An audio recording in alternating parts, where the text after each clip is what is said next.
Is this thing on? Have I done it correctly? Soon find out. On? Well, YouTube is working. Woohoo! Twitch is apparently working. I am a fake streamer, yes, absolutely, 100%. Working? Am I? Does this count as work? I don't know. Yeah, I'm literally just here for the dev live stream thing.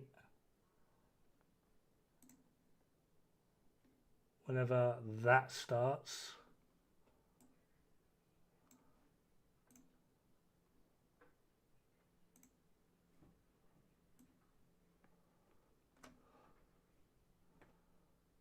Hey Lewis. And then Brando. OG intro. Look at all those fake viewers. I've got what, like 2 viewers over on Twitch? Yeah, I'm live. I think I'm live. Can't remember what time this thing starts. I've absolutely monged it, panicked, and did it all wrong. It's been a minute. News and announcements.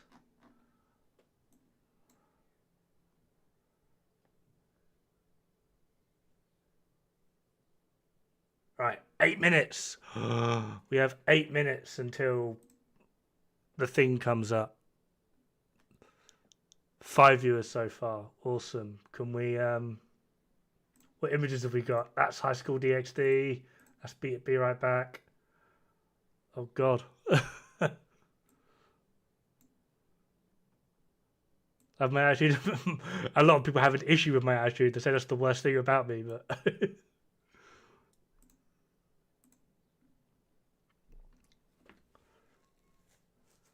both make you a better player? Awesome. Glad you're liking them. IKEA goes a lot more in depth than me. I try and keep all of my videos around like the 10-minute mark and try and get like as much information as possible. This sadly on occasion does lead me to do like, this is matter of fact. And then IKEA comes along and goes, no, it's not. It's not. Tone it back a bit. And I'm like, sorry, IKEA. IKEA bullies me a lot. Latest video. Hopefully I've Vault Play. Come on. Are you the Vault Play I'm thinking of?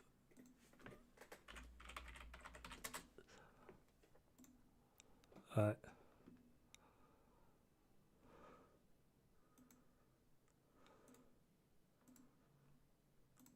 Is this you?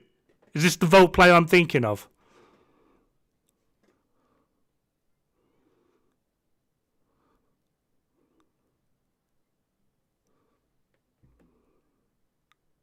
Hey, Thomas. Yeah, actually, just why? What do you mean? Oh my god! Right, I'm not sure. I'm sure people know, but yeah, for those of you that don't, because you live under a rock. One of the better streamers on YouTube. Go check him out. YouTube, Twitch. Go check him out. I used to interact with you through a guy called Rise of Brutality. Vault Play. So, yeah, I do know of you.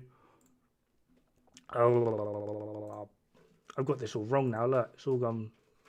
Is it that one? No, it's not that one. No, I give up. No. I quit. I'm pressing buttons and I don't know what it is I'm pressing. But yeah, Vault Play, great guy. He does a lot of extensive work utilizing Headhunter builds. At least last time I checked, he was utilizing Headhunter builds, playing on 5 directives. Last time I saw, he was like 31k SHD, I think around there. So yeah, go check him out. Has some absolutely great builds for both casual as well as like the more intense. Not hardcore is in the game mode, but if you're like Division, yeah, go check him out. He's got a lot of builds and is generally, sometimes he gets laser focused and is sort of like, I'm doing what I'm doing, leave me alone. But generally, he's all about trying to help out the community as much as possible, and will often take time out to either give you help and advice. Haven't really seen him play with viewers a lot, but at the moment, playing with viewers can be a bit tricky because, you know, online personalities and all that stuff. Who have we actually got on Twitch? Jesus. Oh, GC Rock's about, Making Dough is about, Prime's about, Chaos is about.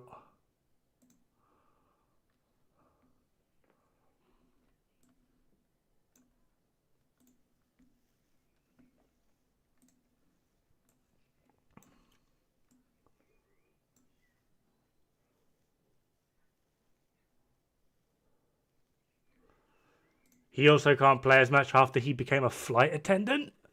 Volt, you're a flight attendant. That's pretty cool. If you are, that's a lot of free travel. Hey, Daryl, how's it going? Helps having an unfiltered voice in a highly filtered community.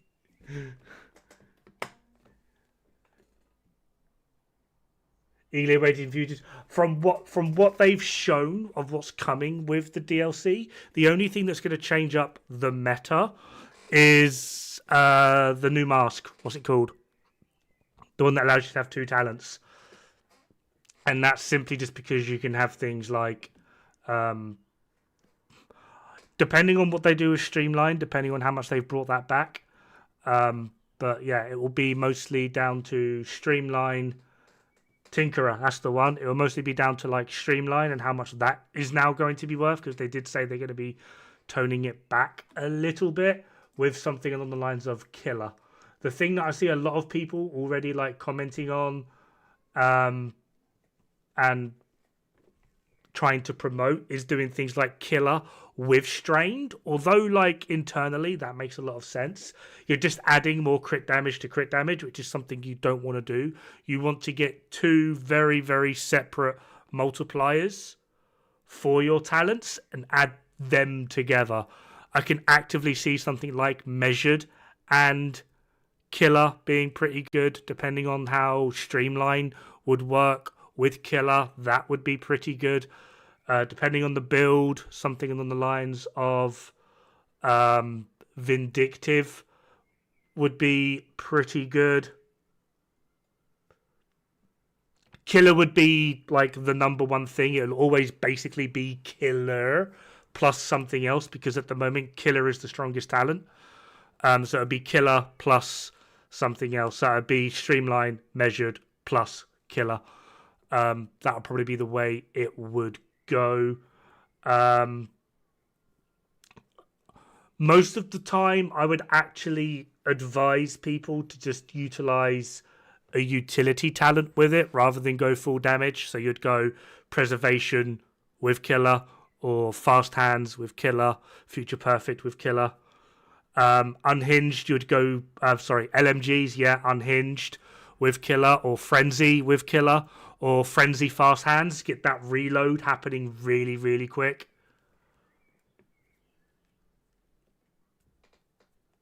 In place never thought I'd visit. Awesome. Strain plus Sadage and LMG. Yes, I would go Killer rather than Strained, but yeah, something on those lines. You could be really, really funny. Determined Ranger. No, with Determined, the one thing you actually really want to do would be Preservation, because you're always getting that headshot kill. So every kill is now 20% armor on kill. Add in Gunner, 30% armor on kill. Palisade Piece, 40% armor on kill. If you're running Hunter's Fury with it, you've now got 60% armor on kill. Like, yeah. And you're one-shotting everything anyway, so just run around and just be like, you become functionally immortal. As long as you get like a kill, you just like 60, yeah, you're done.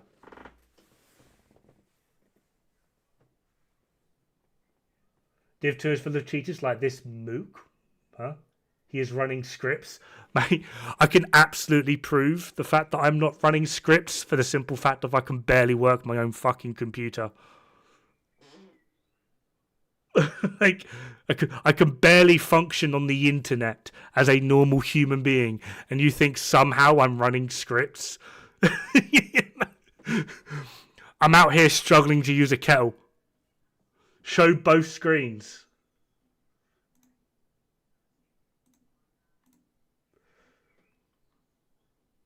Screen 1, screen 2.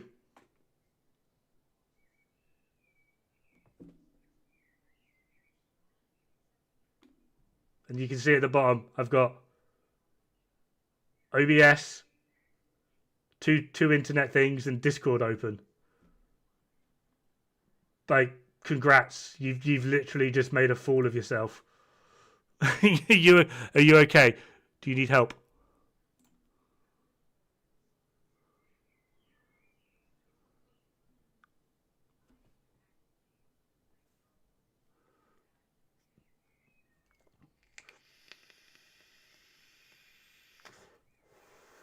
Why is pressure point a thing when we have things like sadist? What if...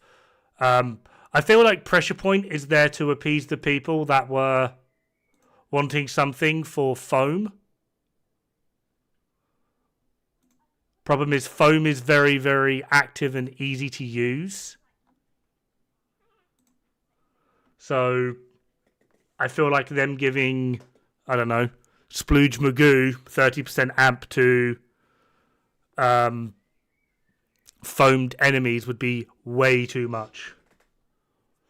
So back to this game for a month ago, but I'm confused on what's the best method on leveling up SHD.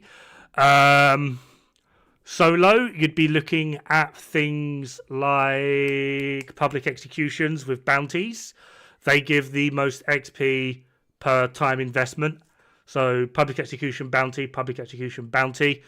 If you can't do that or struggle doing that, find a friend to carry you.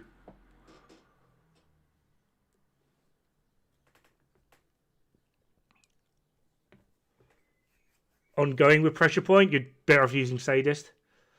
Since you stream, yeah, I mostly hate streaming, especially if I'm playing. I feel like I'd be pretty good as like a reactions channel, but actively streaming is not something I enjoy.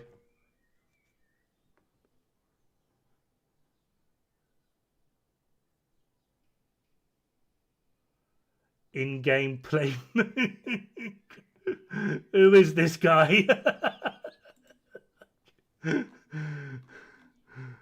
Oh, wow.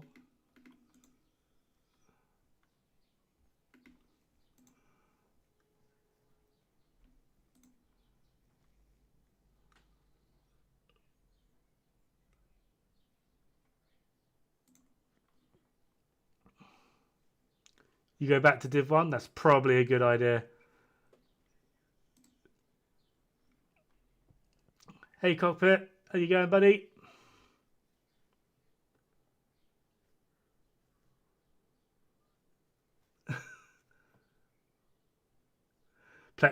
Well, that's good because Division 2 came out, what, 2019? November 2019?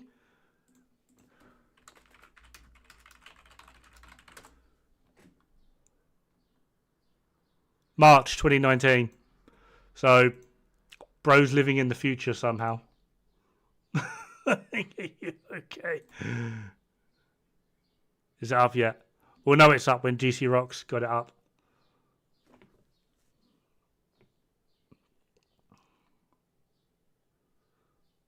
Has been crashing for me recently. It's been crashing for a lot of people.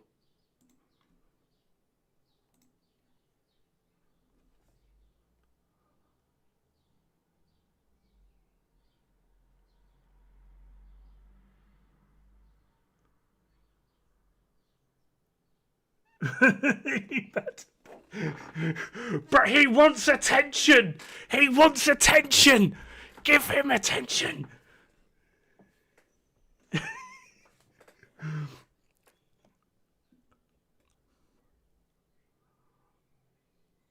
Is this thing about the division at Summer Games Fest? I don't know what you're referring to. With Brooklyn, or I don't know if it is getting a heavy nerf.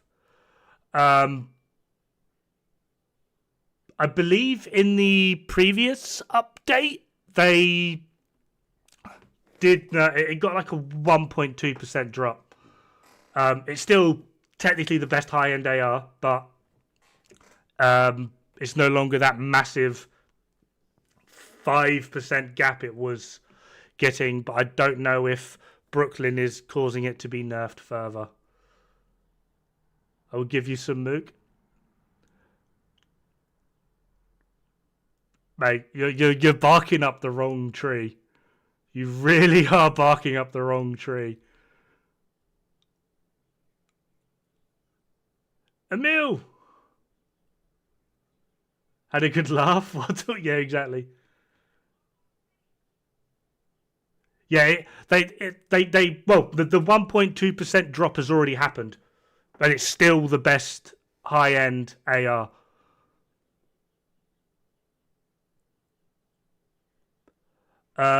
Ragnar, technically yes, but it was also going to depend on how you have your weapon set up. If you don't have your weapon set up in a way that can capitalize it, utilizing Cheska Grupo backpack chest will probably still be, depending on how you use it, the better option. With the new Tinkerer mask, it will be, depending on how you have your weapons set up, will be the better option. That being said, there is still going to be a gap because you can't use Lexington, so we're going to be going back to utilizing FAMAS.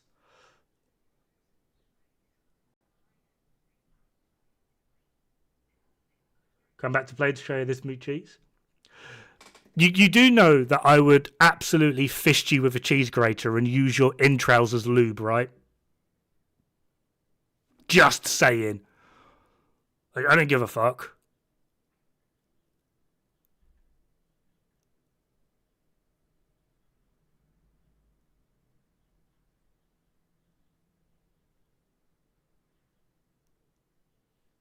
Fucking retard.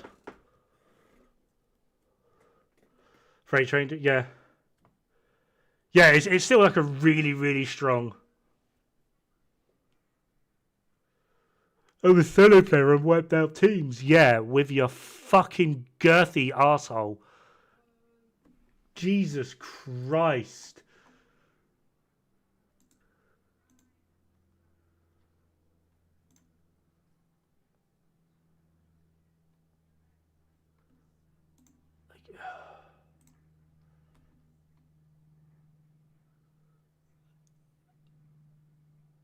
What the fuck?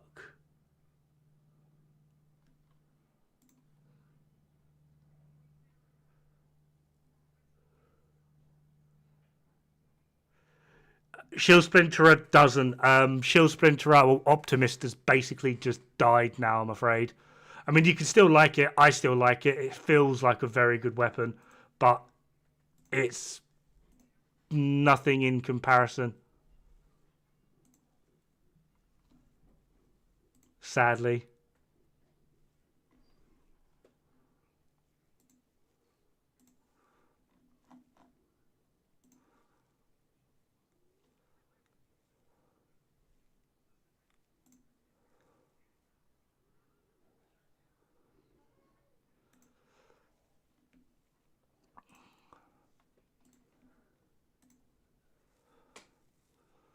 Come on, Division. Been loving the Lexi and Oro.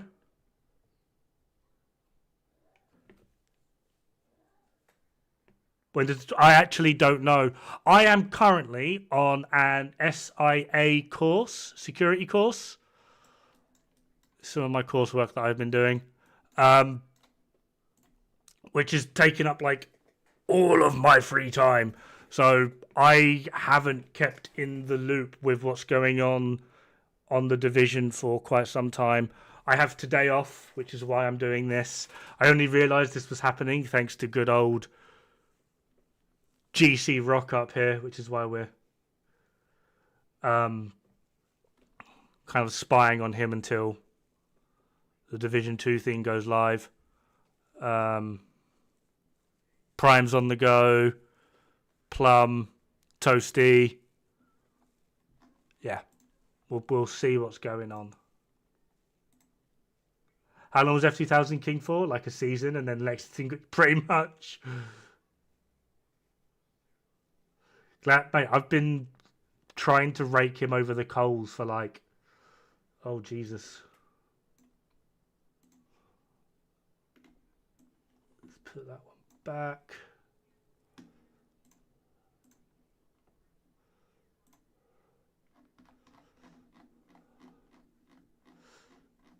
Yeah, FAMAS was like king of everything for like 5 years. And then F2000 came out of nowhere for like a season. And then they went, oh yeah, by the way, Lexington.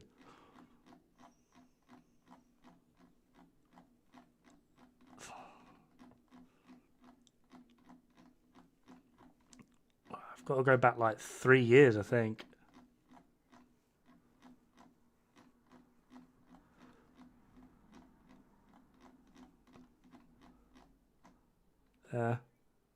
There's one of them 2 years ago when he made like a 30% damage to armor build and I fucking dunked on it.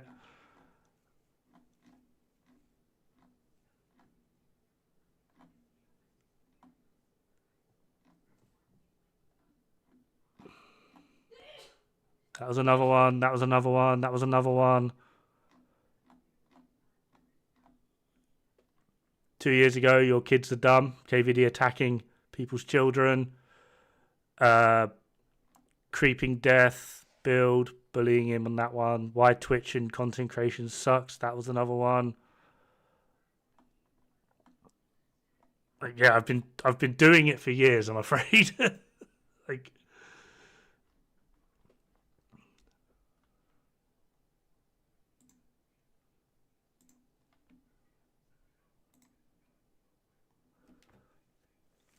FAMAS is still the second best. Yes.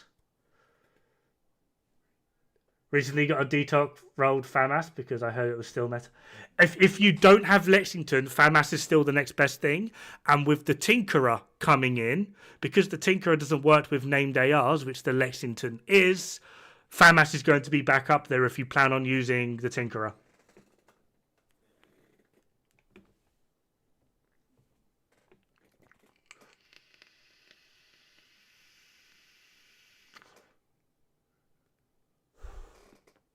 Nimble and Umbra. You don't need it. Nimble's like... What LMGs would you use with Tinkerer? The first LMG... Well, the second LMG doesn't matter. The main LMG, because the second one you're just going to be using for the talent. However, when it comes to like the overall performance of LMGs, it depends. If you want to go for sustained, the Stoner is probably your best bet. But if you want to go for burst, you've got the MG5 and the infantry MG5, which is what I personally prefer, the infantry MG5. Hey, Red. Hey, MG. However, the infantry MG5 comes with a base 50-round mag, whereas if you want to go for a small drop, the M249 or the MK46, the exact same weapon, they're just called something different, has a base 100-round mag, and you're not dropping that much in terms of overall DPS. So I would say if you want to go down that route, that would be your best bet, the M249 or the MK46.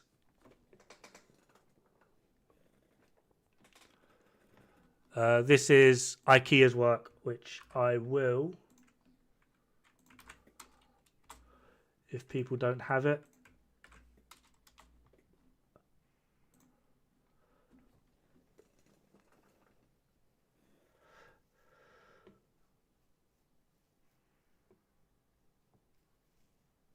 Chameleon is, but only if you can manage the talent. If you can't manage the talent, Chameleon massively falls off. Again, AR Striker. So this is looking at burst DPS. Okay, so this is Chameleon with everything active, which I would argue that's where this green arrow should be, because it's not hard to get and maintain all of Chameleon's buffs. It's not. But the moment you actually drop any of these, the next time we see Chameleon is down here with its head active. So if you're able to manage Chameleon's talent, yes. If not, most other ARs with killer active are equal or better. Way!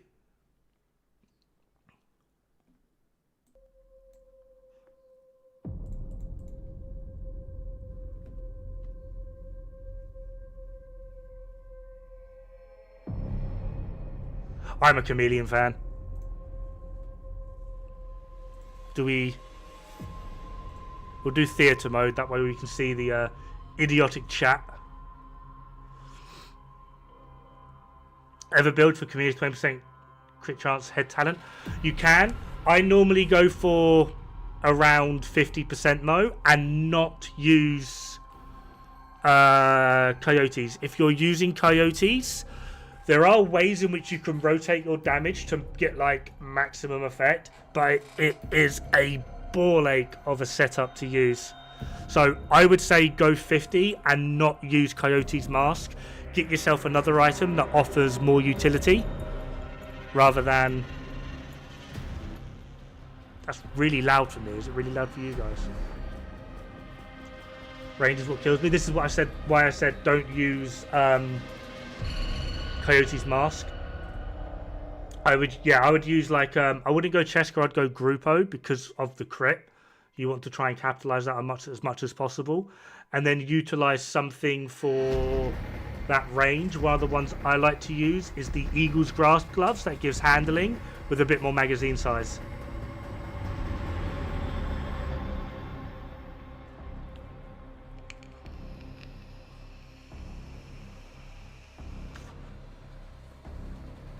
The problem with that though, TJ, although you're right, you will be sacrificing a lot of damage when you're off talent and if someone else is using a striker's build.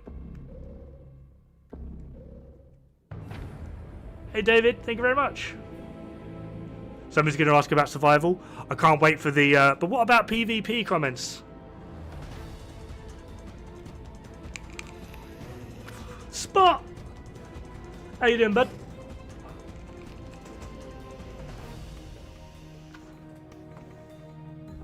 Just realised something. I've got my follows hidden. I'm sorry. J30 Caliber, Kayla, JDH, and 5 Punky. I'm assuming that's meant to be Spunky. Thank you so much for the follows. I should be streaming more often, but I won't lie. I actively hate it. Still living. Yesterday joined your Discord again. Again? You mean, why weren't you in there in the first place? Think we get a new raid or incursion? I don't think we'll be getting a new raid. I do think that a new incursion is possible in the future.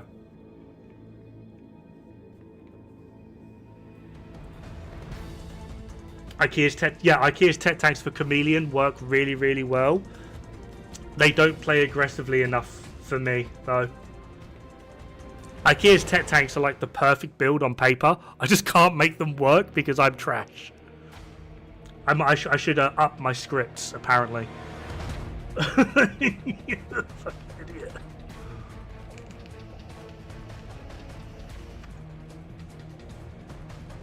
Patsman, thank you very much for the follow. And ooh, we just hit our goal. What talent would be more better for Lexi, Strained or Ranger? Because honestly, I mixed between the two. Killer. Between those two, I'd pick Killer. Depending on your average range that you engage in, Ranger can do more. In terms of overall consistency, Strained does more. Yeah. I think... I think on average, Ranger is like a 15% amp on average, but it's still going to be dependent on where the enemy is. Like, if you've got an enemy 2 meters from you, then you're not going to get anything from Ranger, whereas Strained will still activate.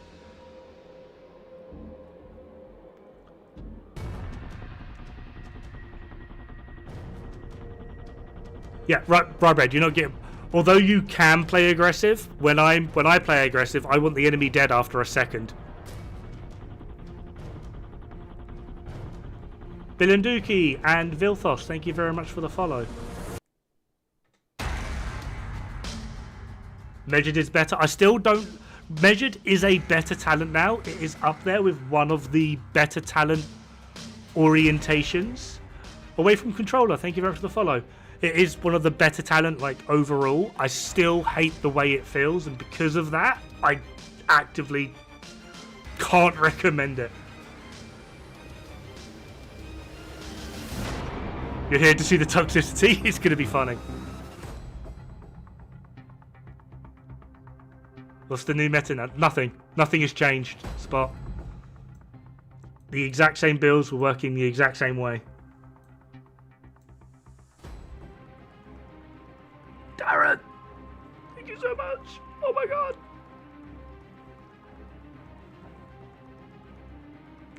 Shame on... Mate, I do. I play like once a week now. I play like once a week just to keep myself not kicked from DJ Tickle's clan. Where Lexington comments. I want my Lexington.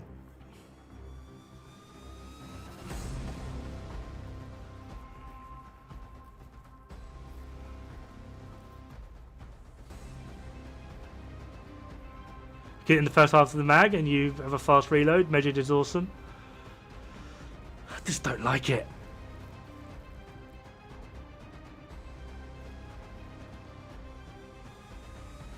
So the book trilogy, do you think we'll get some more Easter eggs about it? Possible. I haven't actually read the... I tried reading the book. I won't lie. It didn't go well. What clan am I in? DPS, DJ Tickle. Hey, Khan, how's it going? My God, I should what is going on here? All of these people, I feel claustrophobic.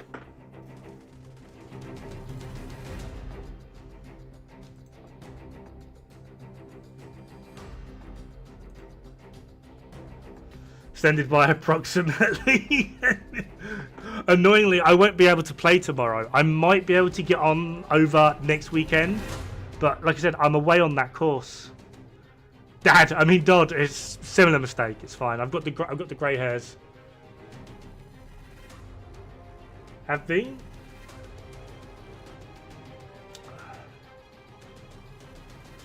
Always show up in the streams when I can. Thank you very much.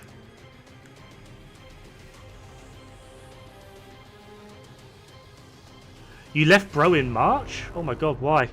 I have heard things happened. I don't want to go into it over here, but I have heard things happened. Because I also noticed that Rise just basically went, nah, fuck it, I'm out.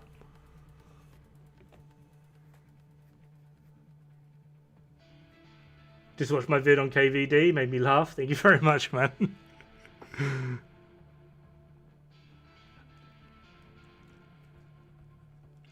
I think Dad suits better than Dod. No, I like Dod because when people want to know how they spell my name, I say to them, it's spelt like God, but with one massive D. Come on, that's good.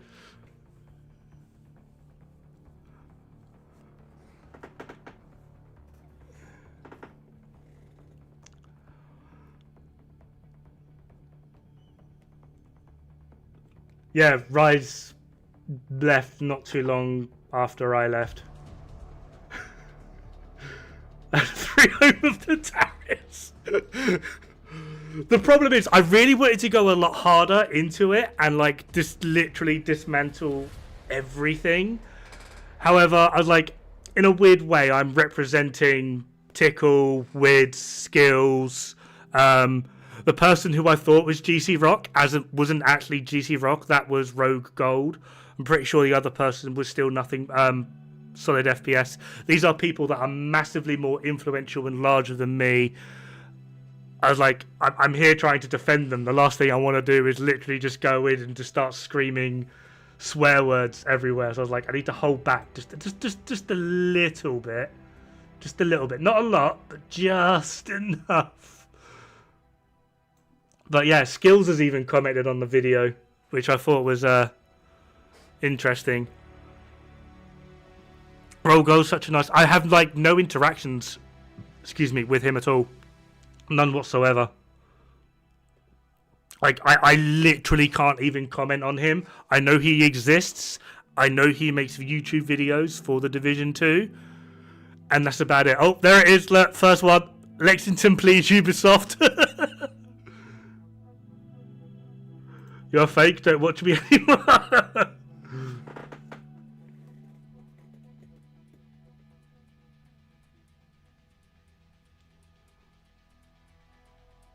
Where was my future? Oh my god, guys, I've got such an amazing build for you today.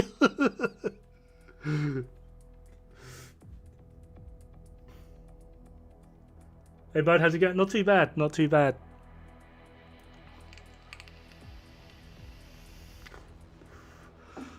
I can understand why you could beef with IKEA. And it's simply just because he can dismantle you. Like, if he can find a way in which you breathe wrong, and he can absolutely dismantle you. Like, IKEA is very up there in terms of intellect, which not a lot of people are going to get along with. Granted. But like NG, how can you pick on Division 2's poster boy? Like, come on. Like, I'm sorry. Like, Jesus Christ. Spot, that's brilliant. Yeah, I mean, IKEA actually did a video. Yeah, we got like 3 minutes.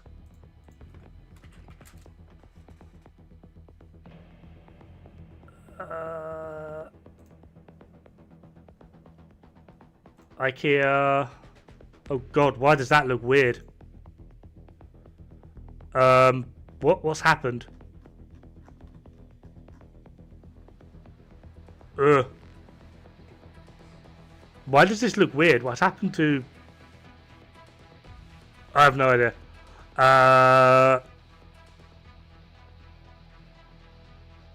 In here somewhere. His most recent video on strikers. This is weirding me out and I don't like it.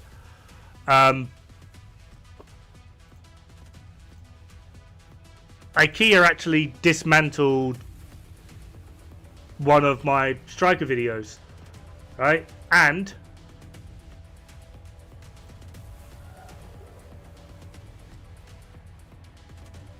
see, like, here's the difference. If I can find it.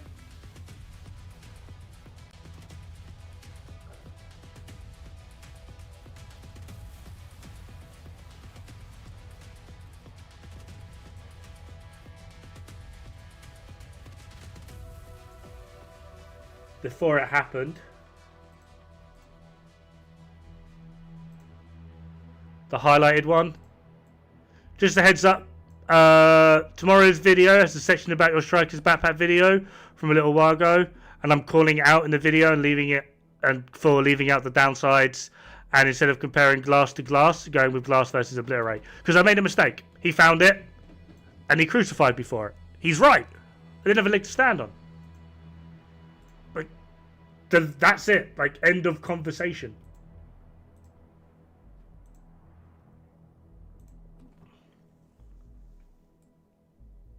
Like, oh, Vault Play's over on Twitch now.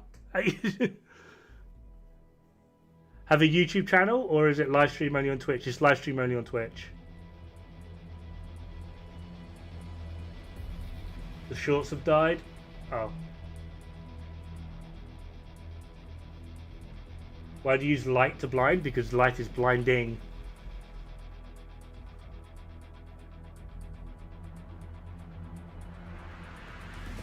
You're the worst devs. I'm not a dev. I'm not a dev, my guy.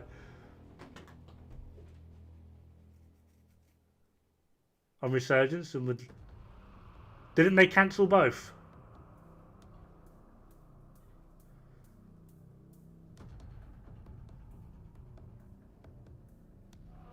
Someone else is... I swear you were just over on YouTube. Yeah, you were.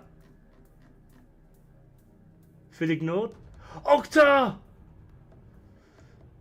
Sorry, I've got 2 chats and it confused. Ooh. Hello. Wait, We are that's not live. Daria. Are we? I hope we yeah, are. we are. Okay. We have a double launch coming tomorrow. So this is a rather special stream. No? Yeah, yes, we do. I mean, Yeah, it's good. just unbelievable. It is unbelievable. So it's a very special stream. No, you We got to have pay for it. the DLC Battle Unless for you got Brooklyn like the year pass or and whatever. Season Crossroads.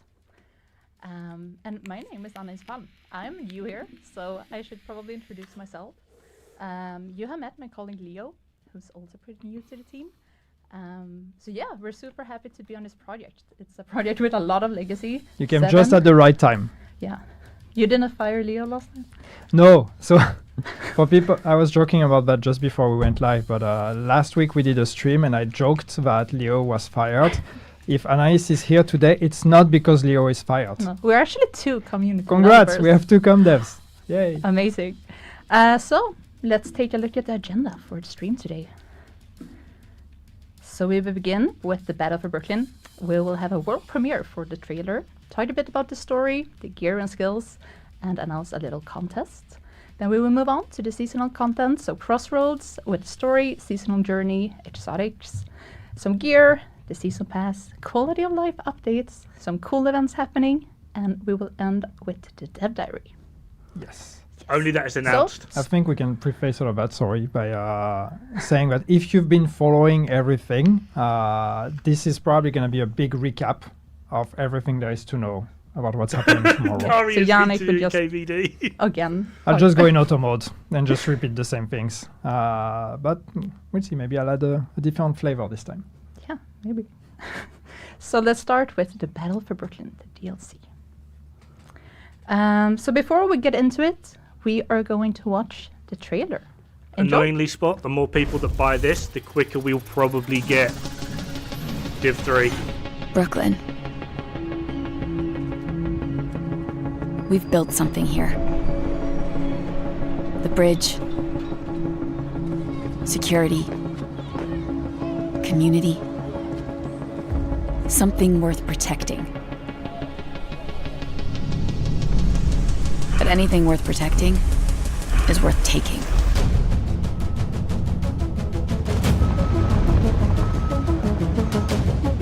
You know why we came here! Find it! And burn everything else!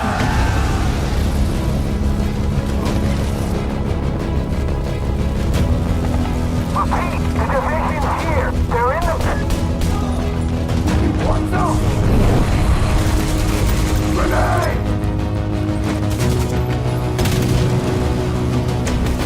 I'm coming for you, Agent! To save Brooklyn, the fight starts here. Security. Community. Something worth protecting. Did she just aim at civilians is with an our anti-material rifle? Without you, it'll burn.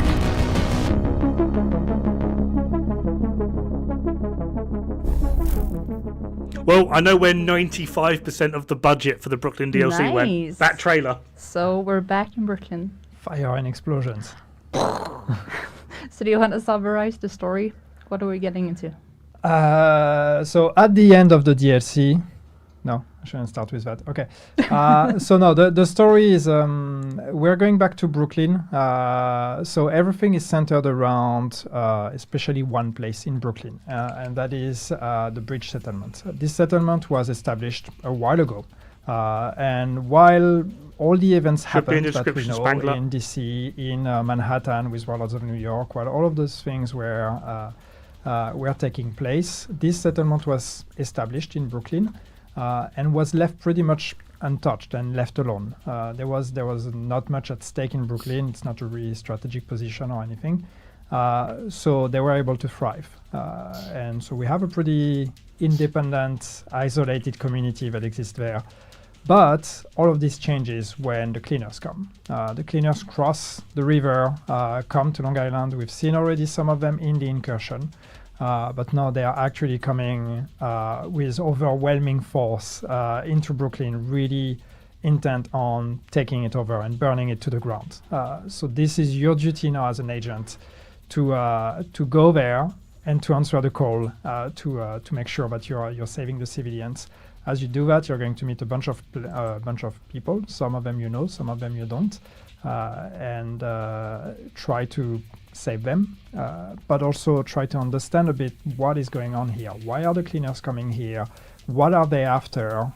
Why are they coming with so much force and so many of them basically, and who is leading them? So there's a bunch of small mysteries to uncover there, but ultimately, and first and foremost, you're here to save people, to save the settlement. So, as you mentioned, we're back in Brooklyn. This was the starting point in the first division. Yes. How did you work with the nostalgic elements? Well, I think Brooklyn is a great opportunity for us, and that's really the one thing that clicked when we started talking about making a DLC, making a new piece of world, and where would we go. Brooklyn made so much sense because it's this convergence of the past and the future for us. Because, as you said, the Brooklyn is where everything began. If you played Division 1, this is where your adventure started. This is where you created your character. These were the first streets that you went through. This is where you met Fela. So there's a lot of history there. Even the very first trailer, the reveal trailer of the Division in 2013 was also in Brooklyn. But on the other hand, it's also an opportunity for us to show how the world has changed, how the world of the Division has changed and it has evolved. So it's really the convergence of those two things. And we really wanted to make sure by building Brooklyn that we would take the time to put as many references as possible to the original Brooklyn that you may know from Division 1. We wanted to make sure that you can recognize those spaces, that you can find some of those anecdotes and some of those Easter eggs that are referring to events that happened.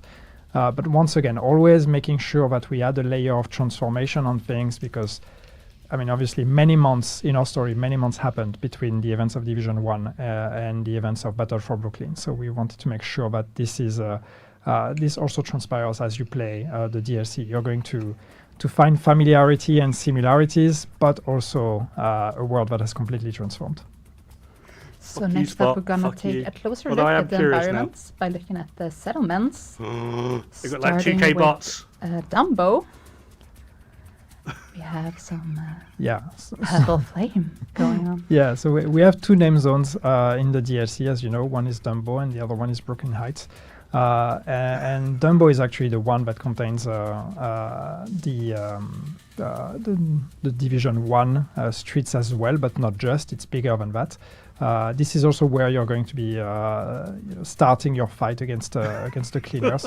So you will see more cleaners activity and more cleaners destruction in that name zone because this is where the attack comes from. But we really wanted to make sure that when we worked on those name zones, we give each one of them as much identity as we can. So they really have kind of a different setting, a different story, a different purpose, even in the way they're being used by the civilians of the bridge settlement. They serve different purposes. And we're also, even though our map is smaller, what we wanted to do is make sure we have density. So as you run in the streets, you will see a lot of course, your usual activities that you can expect from the open world, but also a lot of opportunities for exploration, for discovery, and even some verticality with some rooftops that are available and things like that. So we really wanted to make sure that every space in this map is utilized, and then there is opportunities for surprises everywhere. I'm actually not too sure, Beer, around the friend setup for me. And this is the Brooklyn Heights. Yes. Right. Yeah. And now we're at the settlement. So this is the settlement. This is the bridge settlement. So that's the one I talked about. This is where the civilian community lives and has thrived. One thing that is a bit different tonally is that we wanted to show a community that has, as I said at the beginning, that has been left alone, that has been able to rebuild a bit more, to actually really take control of the space. So you will find when you arrive a settlement that is already well established, that is well defended, that is guarded. As you venture the streets around the settlement, you will also see But the civilians have done a pretty good job at Cryptonymous. cleaning up the streets, at removing some of all the clutter and some of the dangers that you would usually have. But of course, as you go further and further in the streets and further away from the settlement, things start to change. And similarly to the Division 2 campaign, this settlement will evolve as you progress. So the settlement itself will have visual upgrades. You see that here. And there's also smaller upgrades within the settlement that are tied to your progression. So you're going to see this space Badu, develop my and father thrive is even more Norwegian. as you play The the story. similarities between Norwegian and Danish Cool. are very we have similar. a Dod-Regnbue of the is map as Dod-Regnbue well. in both Civilians Norwegian and Yes. Danish. based out. So Well, how there much should of be this an would you accent, say would be but- Brooklyn from Division 1? Well, I think basically, the space between the two bridges is where the tutorial of Division 1 took place. So we have a bigger map here. But as I said, again, it's a map that is dense, that has a lot. And as you can see, we have 4 world missions that are directly on the map and 3 main missions that are outside the map. And some of the reason behind that is we wanted to offer a good mix of seamless continuity and being able to jump into a mission from the streets of Brooklyn directly. So you get the mission from the NPCs, you go to the mission, you can run to the mission and have all the things that happen in the open world that come in your way as well. So there's opportunities for distraction and exploration. But making the main missions off-site and separate also gives us an opportunity to have missions that are that also have a very strong thematic, that have maybe a different tone or a different angle. So that was one opportunity for us to make those missions, the main missions off-site, is really to also be able to have something that can disconnect a bit and kind of breaks the routine of what It's you're going about half to the get size used of to New York. as you venture the streets. So we have that mix of both. And once again, we've said that already, but as a reminder, the world missions and the difference also in world missions and main missions is main missions, that it's the same. You should expect the same as main missions in the Division 2. World missions, it's a new thing. It's about the size of a side mission. It's a bit bigger than a side mission, I would say, but just slightly bigger. But the big difference is that they're replayable. They're fully replayable, and you can also change the difficulty settings on them. So they will adapt to the difficulty setting or to your global difficulty in the world, and you can replay them as much as you want. So even once you finish the campaign, you will be able to replay them, and that becomes a very quick bite-size content that you can replay for very short sessions. So also an actual faster way to rewards. So the cleaners will be a big threat here, and they are equipped with the purple flame. So the purple flame might already be familiar to some of you. It showed up during Paradise Lost incursion, but in Battle for Brooklyn it's even more dangerous because it doesn't just burn. It takes damage. You'll take damage up front, but then it keeps eating away at your armor even after the flames die down. So this lingering effect is called corrosion. And it can hit hard if you're not ready. So how do you work with this? How do you approach this? Do you have any tips to the players? Well, kill them before they kill you. Yeah. But no, it's we wanted Yannick just even though confirmed we're Red Core reusing meta. existing factions, we wanted to give the cleaners especially a different taste. And the idea to build on the purple flame that was introduced with the incursion was very interesting because in the incursion the purple flame you see is it's basically a stronger fire, and we wanted something that had a bit of a different taste. So the idea of the corrosion came in, and what's interesting with the corrosion is that it encourages quick encounters, which kind of plays into a more tactical approach of like looking at the NPCs. I realize I said tactical approach, and you see just fire everywhere and explosions. But I guarantee there's tactical gameplay here. But it's really about trying to make sure that you get rid of the threats as fast as you can, because the longer the combat is going to last, the more and more your armor is going to be eaten by corrosion. And what that means is basically you can no longer replenish beyond whatever is the corrosion level. So the more corrosion, the less max armor you have. And that takes a while to replenish. It's not just, combat is over and then it's back. No, it takes some time to come back. So even if you actually rush combat after combat, those effects can eventually stack. So it's really about the kind of the speed of the encounter and trying to make sure that you don't drag the combat. Mr. Nut Flicker, how you going, bud? And there's something else that can help if we move on. Think boost the hive effect. That beautiful face. That's beautiful face. I haven't used it. So we since have the it stopped catalyst. letting It's you a go new zoomy mask zoom. that can help counter the cleaner's attack. Yeah. Yes. So this is a new exotic. This is the new exotic that is exclusive to the Battle for Brooklyn DLC. And that mask is very much, centered on the status effect gameplay. So the idea here is that this is actually when you're in a status effect or when you're under status effect, you will get bonuses. Hazard protection, no. It's also kind of protecting you in a way from fire, or it's diminishing the effect of fire that on you. So it's really, really meant to be used against cleaners, but it can be used against everything. It's also going to reward when you use status effects. So it's really about fighting fire with fire in a way. And it looks really cool. Yeah, exactly. And speaking of fire, you can even see the effect on it. And once again, our team of artists had a lot of fun with this one because, as you can see, it has this kind of fire element on it, and these light up depending on the speed of your character. So the faster you run, the more light, or the more it's going to burn.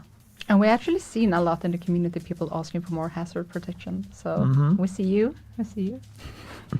It's going to be interesting to see. And just to answer, I'm sure, the question that will come on, how do you get it? You get that one by playing the DLC.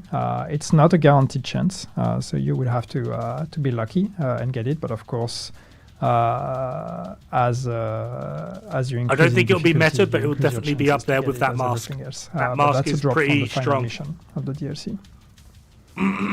We have another comeback, the smart cover. Woohoo! Woohoo! It's coming back. So it's a remake of the beloved version for the first game. I'm concerned about this so because when they versatile first skills introduced that can it, be it was used both in PvE and 45% PvP. damage to targets out of cover. And when activated, players will deploy a projectile that sticks to surfaces, so either the ground or the wall. And this will create a radius. And inside this area, all agents with cover become reinforced. So, how do you... I covered it all? You covered it all. No, so yeah, I mean, we once again, this is going back to Brooklyn and kind of scratching a bit at the memory of Division 1. The idea of making a new skill for the DLC was pretty obvious. We wanted to once you've consumed the story of the DLC, we wanted to make sure we leave you with also kind of a gameplay memory. Or a gameplay element that then is available in the rest of the game. So the skill made a lot of sense. And of all the Division 1 skills, well, some of them, a bunch of them made it to Division 2, and some of them didn't. But the idea of bringing back smart cover was very interesting because I think that's a skill that adds a lot of interesting dynamic for group play. And I talked about the tactical approach with the cleaners, and I think smart cover also encourages tactical play to really make sure you flag specific covers and you help the rest of your team, and also having two variants gives you some choice between offensive and defensive. So yeah, it's just I'm excited to see it come back. I was here in the old days of smart cover in Division 1, so it's going to be interesting to see how relevant that one becomes to other type of contents in the rest of the game. But yeah, it's going to be fun. And this one you get also through progression. So this one is not a drop chance. This one is guaranteed. At a certain point, as you progress through the DLC and the campaign, you will unlock it. Nice. I heard it's kind of crucial for the end boss. So. Well, it will help for sure. Yeah, gotta practice. Yes. So if you want to pick up the DLC, you have a couple of options. First off, if you do not own the game or if you want to recommend it to someone, the DLC will be included in the new Gold Edition and Ultimate Edition. And we got questions before, like, what's the new Gold Edition? So it's the one that dropped last month. So yeah, if you bought it then or forward, then it will be included. And if you do own the game, you can buy the DLC standalone for 15 euros or 14.99. And the deluxe edition will include this cool canvas outfit and canvas weapon skin, and that's yours for 25 or 24.99 even. You have to be precise. Yeah. And it will also include a level 40 boost. Yes. Yeah, and that's something that's interesting, especially just for to tear it down real people quick. that may be interested in joining. The new mask, when applying a status effect or being under the effects of a status effect, it gives you weapon damage, status effects, I think some bonus armor, as well as reload speed, if I'm remembering correctly. There's an image of it on DJ Tickle's Discord, which is a pretty damn good mask and will pair quite nicely with things like St. Elmo's or ongoing directive builds. And on community side, we got a contest coming up. On the other side to that, the portable cover thing. I don't know if they've changed it, but last I heard from an independent source, one of them is meant to like heal you, because there's two variants of it. One of them is meant to heal you as like a support skill, and the other one will give you 45% damage to targets out of cover, which is immediately a problem considering that Turmoil hasn't been fixed, and the problem with that is Turmoil double dips into damage to targets out of cover, so it will give you like 116% damage to targets out of cover if you're utilizing Turmoil. 3 by now. And if you haven't, well, you have less than 24 hours to do that. And if you haven't, well, block your ears now or mute, because I'm about to spoil it. But as you know, if you've played the season, so Burden of Truth ends with the comeback of Kelso. Kelso comes back to the White House on a mission, and her mission was one to take down the Black Tusk asset, which was Dr. Summers, and wake up Schaefer. So Schaefer wakes up from his coma finally after Spoiler alert. a few years of seasons for us and just a few months for them. But so this is where Crossroads begins. So it is 6 a.m. You know, the DLC and the season are two different stories, and you can play them in whichever order. In our timeline, they take place more or less at the same time. So you can answer both calls, but they are not directly connected. And as you go into this season, this is very much about Schaefer waking up, and Schaefer knows a lot of things because, as you know, he was part of the BTSU.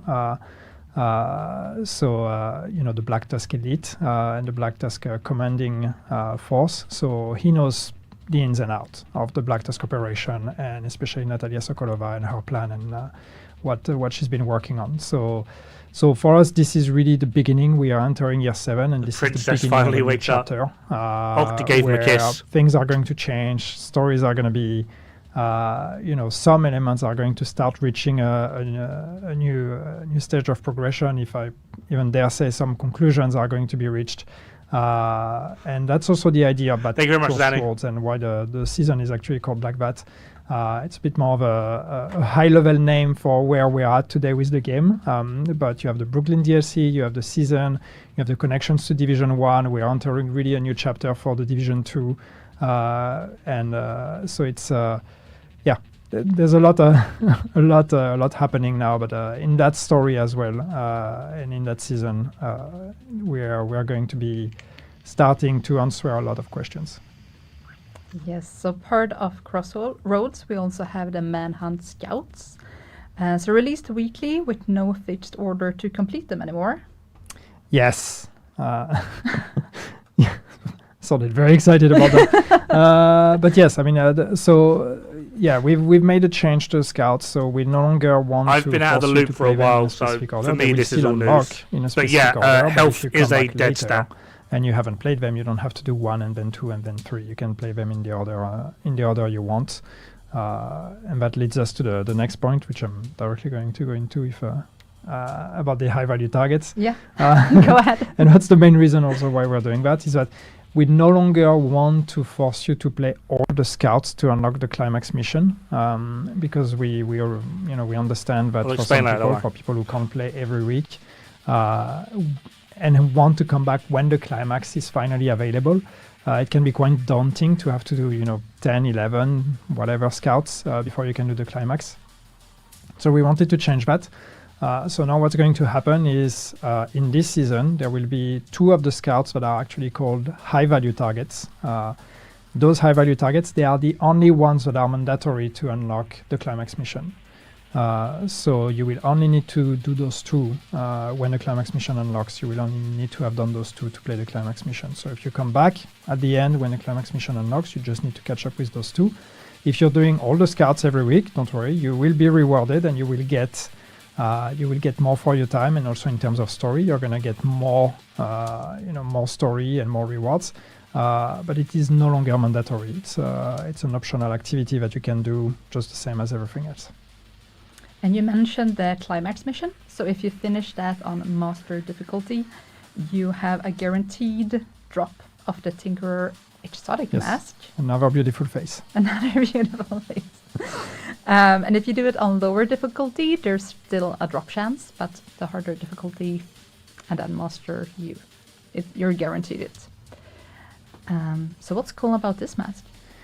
It's overtuned cool is to that, and that's the kind of the theme throughout a lot of the gear that we've done in this season. It's kind of a callback to Division 1. Because this one is based on the Alpha Bridge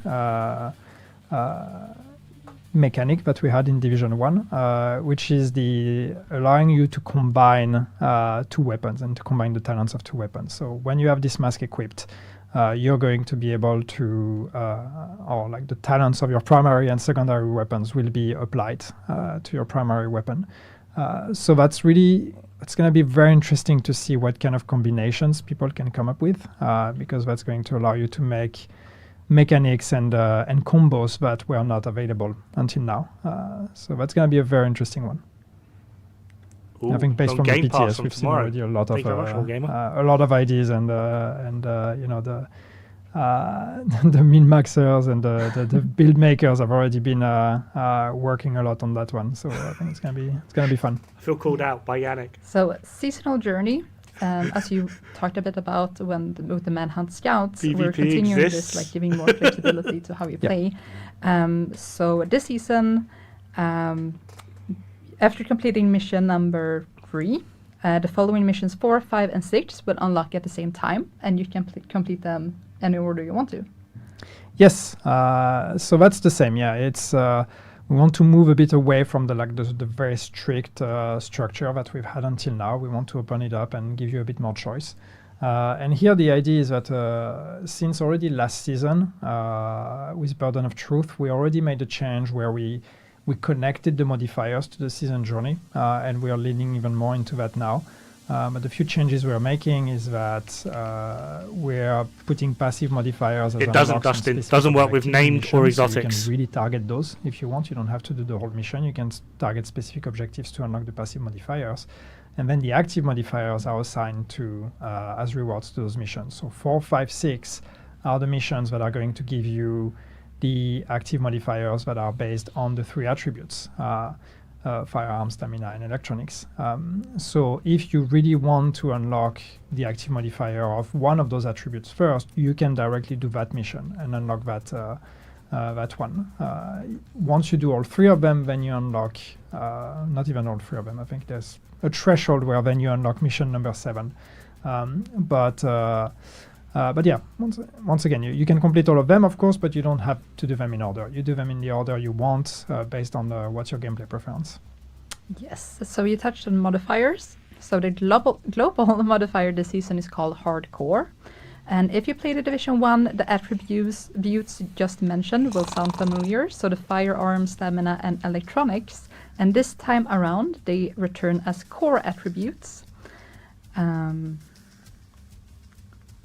Yeah. So the way it works is Screensaver. that we've brought back this idea of the 3 attributes from Division 1 again to play around with. So you have red, blue, yellow, firearms, stamina, and electronics. And here the way it works is as you take down NPCs, you're going to be increasing a gauge. You see it on the left here next to the ammo count. You have a red one, a blue one, and a yellow one. And as those go up, you're going to get bonuses. So it's a bit similar to what we've had this season with Rogue Momentum, but the big difference here, there's 2 big differences. First, you don't necessarily have time pressure. Those don't go down over time, so you just keep building up. It becomes a currency that you can consume. And what you consume it for is for the active modifiers. And the active modifiers here are really built around the memory of the links, and so the ultimate abilities you had in Division 1. If you remember, you had 3 of them, and these were real kind of like moments where I don't you could tend to trigger use your link, you could modifiers trigger your at item, all, and suddenly, older gamer. the fight would turn around completely. I don't agree with them and, being in the and game at all. We wanted this season to really be about that. So No, the even new though master this does not is, work with Lexington.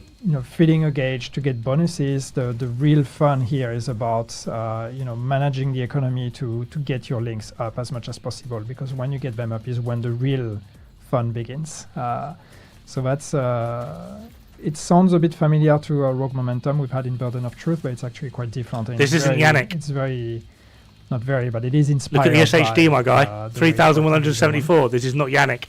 And the passive modifiers are now unlocked through specific objectives, not just by finishing a mission. And active modifiers are tied to how many objectives you complete overall. No, I the don't broken agree link with modifiers, active so I modifier don't is use also them. available right from the start. So as soon as you jump into the season, you can play around with that.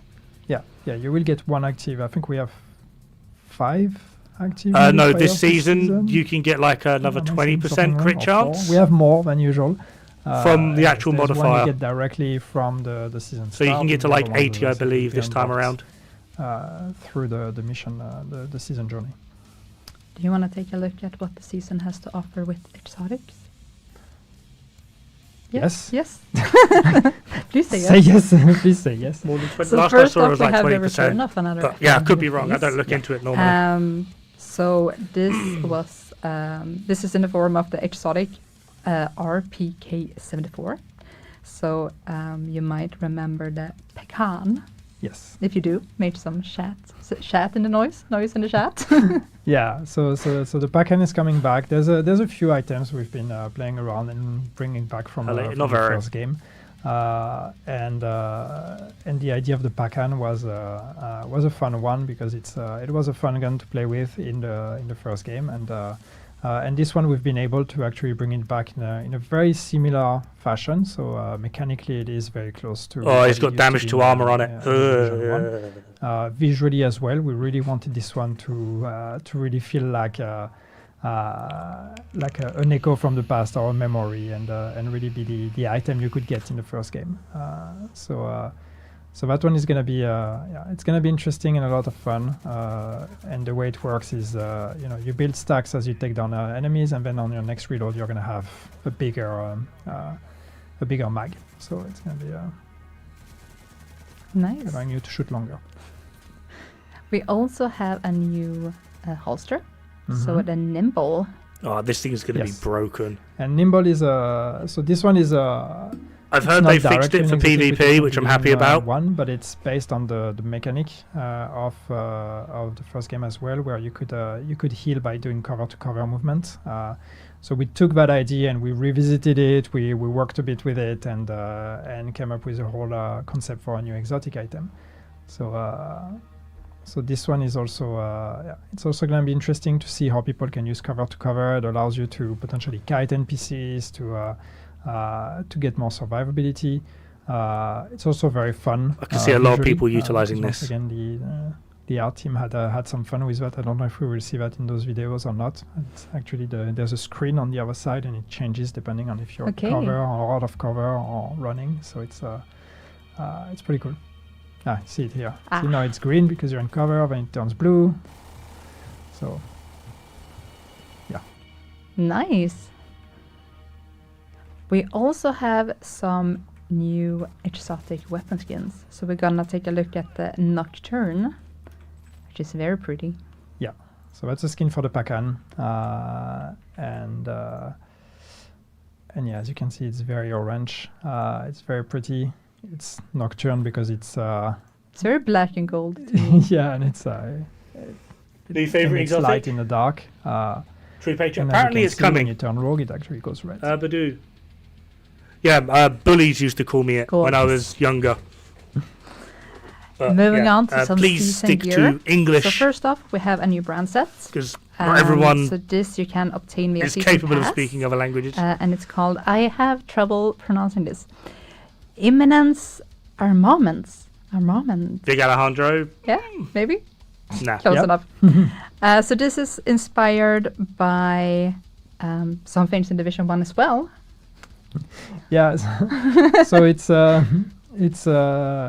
based on the threat mechanic in Division 1. In Division 1 we had No, increased worry. threat It's and cool. reduced threat But as just- a It's mechanic. just to like other people. So we've, Sometimes they feel left out. We wanted to or play something. around with that and see how interesting it would be to. My to England is add bad, that hope this is okay, it's fine. To the pool of stats you can have in the game. So Sorry, Tom, Scottish found English so yeah, day one. it's gonna be, you get a reduced threat as The part house of would be the interesting, yeah. bonuses. If I'm not saying anything stupid, I hope I'm not mixing them up now. But as part of the brand bonuses, you get reduced threat, but then the named version of it has an increased threat stat. So it's going to be up to you to see how you want to use it. Either you just use the name to increase your threat, or you use the brand to reduce your threat. And hopefully that's going to be interesting again in team dynamics and aggro management. Oh, Next up we Oh. have gear sets. I'm interested in that. Here you go, the measured assembly. So this is Yeah, actually pretty much. also inspired by the Division It 1. is pretty much just the apartment, but and a better, set yeah. that's it's called Final Measure. Yeah.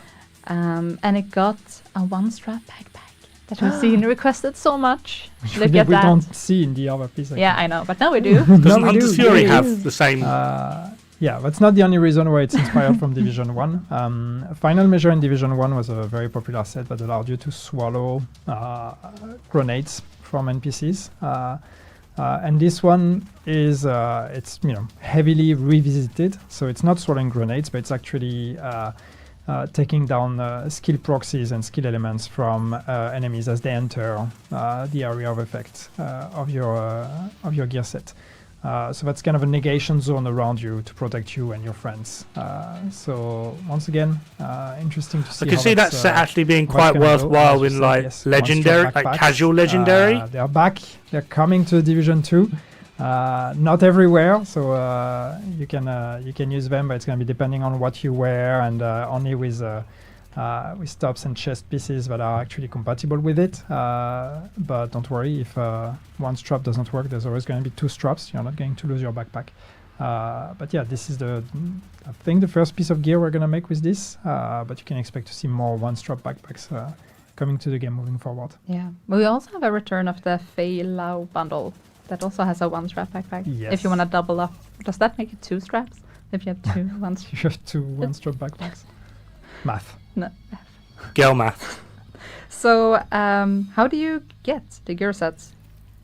It's through seasonal caches. You play the game, you can get them. Yes, play the game. You play the game. Play the It's game, same woman. as the brand set. I mean, you get them on the seasonal caches on the season pass, but you can also just drop them in the game directly. Talking about the season pass I like her. She's There is actually some cool asking him stuff. questions. to get from the rewards Needs a tracks. bit more experience So and players with the confidence in it, seasonal but pass she's can gain access actually to the asking him following premium questions to track like rewards. prompt him. So 10 gear dice, 10 universal weapon skins, 2 outfits, 2 new prestige arm patches. And players can also earn 400 premium credits by progressing through the season pass on premium track. The free track will include 3 arm patches, 1 outfit, 1 exotic weapon, 1 exotic gear, 2 named weapons, 2 named gear, 1 high-end brand piece, and I wouldn't 1 go as far as universal natural, but weapon it's probably the skin. best one they've done so far. Damn. Did you Three. did you rehearse that? No, I wrote it down. I should have. Pretty impressive. Yeah, I mean, there's a lot. It's your usual pack of rewards, but Fuck was it's, that? yeah, That was it's like packed with a blurry lot, and there's a lot of new fun items to play around with. So Look cool. yeah, so we have some premium skins. We have More to be a good counter. some gear dice. A we counter have to Mortar's a in bunch of stuff. conflict. I guess, Possible, actually. Yeah, Yeah, okay. and I'm just trying to comment. I'm trying to occupy the space because there's a video. What is with Okay. those Look, sunglasses? obvious. Yeah, pew pew, weapons, streets. Should do They the all sound looked effect horrible. again. I kind of want to like gouge my own eyes out after looking Okay, at them. quality of life updates. So progression and objectives. So the seasonal journey objectives can now be progressed while playing with the team. So previously it was only the host that got the progression, and now everybody in the team can progress in the same Yes. at the same time. Season Finally, finally. gosh, Tim, You finally what fixed took you so long to do that? No, it's Is it just it's me a or has big Yannick change. lost weight? It sounds trivial, but it was some work. But it's great. It's great that we finally managed to do that. And hopefully it's going to make playing seasons and completing journeys a bit more friendly in group, especially since we really want to promote team play a bit more this season. So yeah, that goes in that direction too. Seasonal HP rewards for all Living World activities. Main He's looking missions thin, and yeah. modes have been increased by 85%. That's generous. Yeah, it's I hope very he's doing precise. all right. Don't know why. 85. But anyway, yes, we just wanted to, to make the completion I don't of know. the season pass a bit faster. He we've looks seen some great in good improvements health, but already, he's once we've, definitely lost weight. Implemented more rewards or more sources for rewards with this season, but it's still not fast enough. So Man, we increased it. So now you're gonna get more season XP by just doing whatever you want to do. We also have some changes to the scavenging points. Mm-hmm. Talk us through this. Yeah, let's talk about scavenging. he knows it's coming. So yeah, the big change we are making this season, and once again, if you follow all the discussions, obviously, hopefully, His this base is damage clear is to the you perfect by now. talent. But in any case, the big change we are making this season is that you're no longer going to be able to get scavenging points, an infinite amount of scavenging points by just creating new characters. So if you remember, the way it works is as you level up your Shade Watch and your Shade level, you get points in scavenging that you can spend, but if you create a new character, that new character starts with the same Shade level, so you have all those scavenging points again and you can spend them. What we're changing this season is that once a scavenging point is consumed, it is consumed. So even if you create a new character, you will not have that point again. The point was already consumed, so you will only get the points you get with that character, basically, or other characters, but the points that are obtained after the creation of that character. So it's only new points that you're going to get. So this is basically, think of the scavenging points as account wide now and not character wide. We are doing this because we're introducing a level 40 boost, and with a level 40 boost, that would mean that you could just basically create a level 40 character, consume points, delete, create a new character, consume points. And while we were okay to tolerate that in the past, because you still had to level up your character to do that and everything, now it's reaching the point where this could be considered an exploit if we kept it that way. So we had to address it. Now, on the flip side of this, what we're doing to try to make that a bit more fun for everyone is that we are increasing the value or the rewards you're going to get for your scavenging points. So we've multiplied everything by 3, which means that you're going to get 3 times more out of 1 point compared to what you used to have. So I actually even don't though mind you that can only consume it personally. once, you're still going to get much more out of it. And since this is a big shift, you will also receive a one-time grant for 100% of your previous earned scavenger point. Yes. So these points will overwrite all the points you have. So you need to use them before the update tomorrow. Yeah. So spend them. Yeah, if you have points left, go use them now, because tomorrow after the update you will get all your points one more time, and that's it. Then we are done. I'm at like 16k, so then I'm you good. just get new points. 16k times 4. Moving on to onboarding. So we had, Oh, no, we're to do we added 16K. this last season, I believe. We're working on making it easier for new agents to, hit the ground running, understand, milestone builds is what I'm talking about. So this is designed to help new players understand the basics of the build making. So 1 milestone cash is granted for each of the following levels, so 8, 50, 25, and 35. And this is to encourage players to, play around and try different builds. And equipping the gear triggers quick explanations to highlight how pieces work together.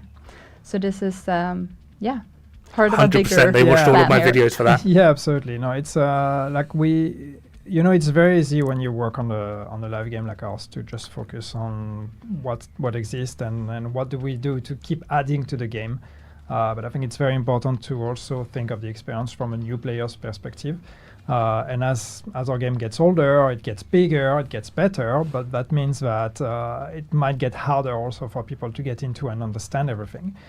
So we want to take a bit of time, especially now that hopefully we're going to get new players coming to the game and more new players coming to the game. We want to make sure that the experience is as welcoming as possible for them and as positive as possible. So 1/2 of that is you, be good, be nice to new people. No. That's not something we can code, so it's on you. But the other part that's on us is to make sure that the game is actually easier to understand. So there's going to be more changes coming, and this is us basically giving you, a heads up that throughout the season we're going to make more onboarding changes. Most of them you will not even see because if you're already level 40, that doesn't necessarily affect you. Some of them you might, and we will talk about them when we do. Last season we've already implemented the milestone builds, as you said, which is the goal here with those were to try to start slowly introducing the gear game to players as they progress. So we introduce item combinations, we introduce the concept of a brand set, and we give an example, we give you a couple pieces of brand set and a weapon and say, hey, those things work pretty well together. You should try to equip them. And then we do the same with gear sets, and then we introduce exotics. So, as you progress, we try to explain all of those things. And as I said, throughout the season 7, it's throughout season 1, Crossroads of this year, we're going to keep doing more improvements, some small things and some bigger things as well. Yes. Moving on to events, because there might be some reasons why more new players are coming into the game. Maybe. But we're going to start with Twitch drops. So starting tomorrow, May 27th, Twitch drops will be on. So watch your favorite content creator play The Division 2 or find a new one. Any partner that has the drops active will grant you. Do not support Kamikaze Kamikaze Von Doom. And we know that the previous Twitch drops had some issues. And we decided to mass grant them because we could not identify exactly who was eligible for receiving them. So you're welcome to those who didn't even watch. Hopefully we won't have to do the same again. We have been looking, thoroughly at the system, and Emil hopefully sneaking everything in, will run who's smoothly this time. KVD? And if it doesn't, please reach out. We want to hear if you have an issue so we can help solve them. Next up, summer events. So we have some new skill VFX coming in. Yes. That's cool. Yes. So more customization. After the exotic skins, now we are going to start introducing new VFX for skills. So as you can see, we've had a lot of fun, maybe too much fun with some of those. But these are new elements that you're going to get to unlock by playing the summer event. You will be able to change the way That's your just, to skills me, that's look, just like, which is something miracle, that has motherfucker. existed in the game since the launch of the game. But we've actually never made new ones. And finally, we are able to. America. That's really cool. That is just red, white, and Okay. blue. It's just miracle. So motherfucker. Shepherd XP, we have a Shepherd XP event coming up. We see some questions in the community on exactly how this system, the Shepherd system, works. Do you care to explain for those who uncertain? Well, at least what I can say for this event, what's going to happen is that there's actually two things that are going to happen. And what we really wanted is, as I said earlier, I joke, but honestly, a big part of people joining the game and liking the game is the community. And we see that all the time. A lot of people, they come to us, they play the Division, and more often than not, they praise the community and the bond of friendship that all the players have Tactical together. bikini or get the as fuck one out. reason why they enjoy the game. And we really want to emphasize that. And we have a feature in the game called the Shepherd system that is, rewarding you for helping new players or helping other players. And we really wanted to push that now, especially with, again, the big influx of players we're going to get. So what we're going to do is this two outfit things. when? One, and that one is actually a permanent change that's going to stay in the game at least until we decide otherwise. It's that we're going to increase how many endorsements, auto endorsements you get when you use the Shepherd system. So the Shepherd system, if you remember, is basically when you help other players by using the call for backup, you get endorsements. You get automatic endorsements if you played long enough with those players. And then those players, if they had a positive experience, they can also endorse you. Those endorsements are a currency, and then as you get special milestones, you rank up in your Shepherd ranks, and you unlock rewards. So what we're going to do is, and that's the permanent change, is that the auto endorsement is multiplied by 3 now. So you will get 3 endorsements instead of 1 automatically when you use the Shepherd system. So this is meant to help you rank up faster. And then the event itself is also going to make the ranks easier to get. So I don't have the numbers in mind, which is why I'm going to be a bit cryptic. But basically, the whole point is that you're going to rank up faster in Shepherd, and we are going to give you rewards, and we're also going to have projects that are going to reward you for ranking up in the Shepherd system. So it's really about use this call for backup, help out new players, those that are joining us that are struggling to learn the game. Help them out, and you're going to be rewarded faster and better than you usually are. And you might have a lot of agents calling for a backup this weekend because we have a free weekend coming up, starting on, there we go, May 29 to June. You're waiting for the I like that you had to wait for it. You were not sure. to June 2nd. There's a lot of dates and a lot of things happening. So it's Yes, hard to free keep track. It is. weekend. And it will be available on PlayStation, Xbox, Ubisoft Connect, Epic, GeForce Now. And any progress that you progress, it will transfer to the game if you buy it after. So recommend the game and have a friend try it out. We will also be on Xbox Game Pass. Why are you whispering? I don't know. I didn't want to People scream know about that losing my already. voice. You can be hype. I mean, it's fantastic. It's amazing. And obviously, yes, this is the reason I would why, agree, not Cockpit, just but that that's reason, just it's, an open it's gate one of the big to motivation people why we are pushing modding Immortality and one-shot community play and builds onboarding with and all those things. everything. There's a combination of a bunch of stuff. We have a DLC coming, we have Game Pass, we have free weekend, we have overall some excitement. I hope for you, at least we are excited about where the game is at and where it's going. So we really want to make sure that we have all the elements to try to welcome as many new players as we can and give them a good experience. And the handsome man we're watching here is the Xbox Game Pass perk. So for a limited time from May 29th, if you are a Game Pass subscriber, you can claim this EMS. Yes, EMS outfit. Good idea. Know how it's called. Yeah. Cool. Now I know. Now you know.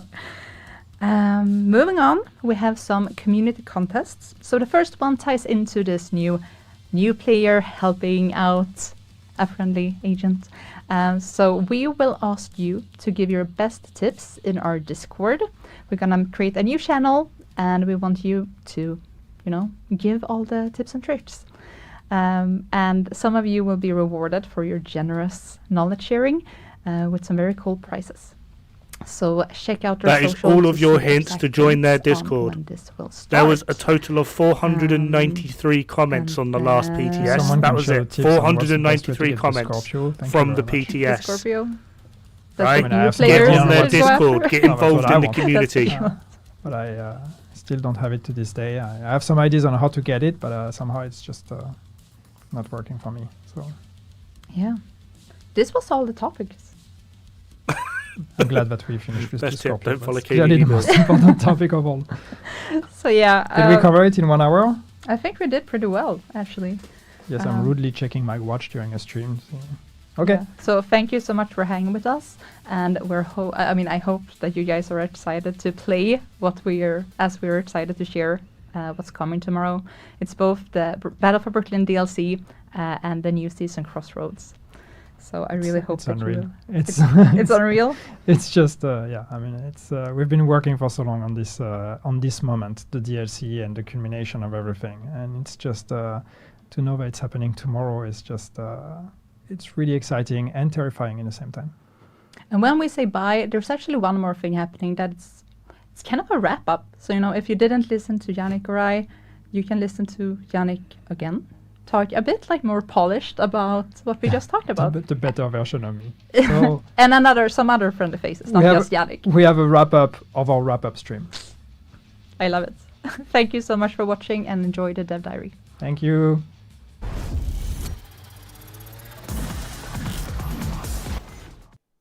Right. So let's actually see if the DLC is currently on.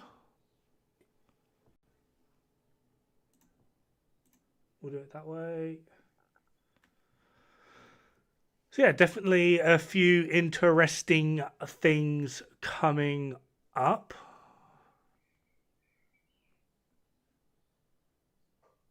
DLC, Division 2, Battle for Brooklyn.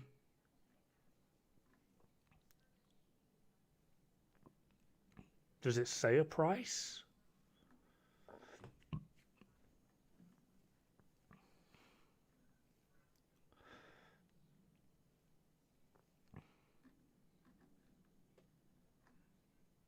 It says I can pre-order. They said €15. How they're doing the conversion rates for other currencies, I don't know. That would put it about £15, about 22 US dollars. I think about 30 Aussie and 25 Canadian, if I'm remembering my conversions at a rough thing. Doing stash purging, new PC. But yeah, the thing is, it's already up. $14.99 everywhere, I believe. It won't be due to conversion. But yeah, it shouldn't be too expensive. You can buy the DLC from 8 a.m. tomorrow, says Zanu. Thank you very much for that. I'm aware that there were a lot of people asking questions throughout that, but like I said, I've been away from the game and the community for a while, so I wanted to actually fully invest on watching that and trying to catch up as much as possible. So if you would like to repeat your questions, I'll do my best to answer them now. However, the main thing that I remember, there was a conversation happening over on YouTube about the health stat. The reason health isn't widely used is because there's only 2 mechanics in the game that are returning health. Well, 3. One is just over time. The longer you're not taking direct health damage, the more health will be returned to you. The second one is Firewall. The specialization has 30% health on kill. And then there's Hunter's Fury, which is 50% health on kill. Yes, these are pretty big stats. However, if you don't have your health gate on, you're still just going to die. Along with the fact that there are many, many more uses for armor on kill, as well as the fact that armor on kill has, armor itself has higher scaling, which is why we tend to go for armor over health. Health is generally considered to be a non-usable or dead stat. If you want to use it, but generally speaking, you'll be better off going for armor with armor on kill or armor regen, etc., etc. It's just an easier mechanic to utilize. So hopefully that answers that side of things. But were there any pressing questions I could potentially answer immediately if people are wanting? Oh, one person did say that I better be streaming tomorrow. Probably not, because I'm on course. I'm literally doing a security course. Going into the laws and everything of security, which is taking up all of my time. It's why I'm not really doing anything that much at the moment. They are very, very long, boring days, and by the time I get home, it's like 6 p.m. and all I want to do is have dinner, have a shower, and wank myself to sleep. So yeah. So possibly won't be streaming. Possibly will be over the weekend due to obviously big shiny new DLC. Cybersecurity, all security, all of it. I'm mostly going to see if I can go into anti-terrorism.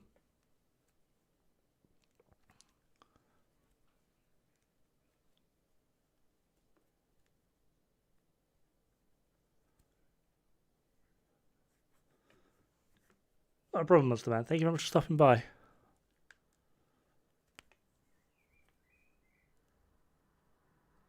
We'll crash tomorrow, don't worry. Probably.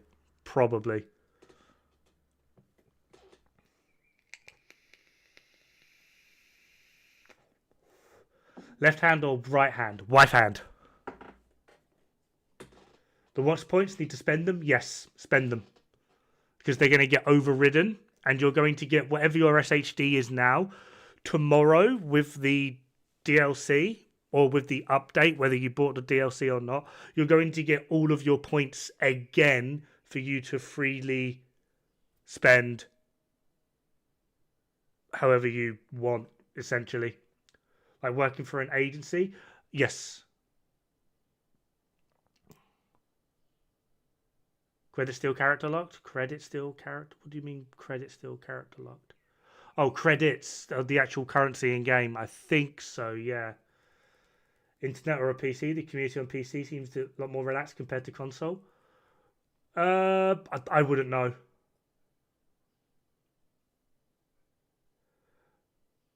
More of the refactor variable. I've covered, annoyingly, refactor is quite locked into what you can actively do with it. I've covered basically all of the main ones, and from there you're basically just mixing and matching whatever pieces, really. There's not really a lot you can actively do with refactor, annoyingly. Anakin the Bounty, best edition in the game. He's a tough nut, though.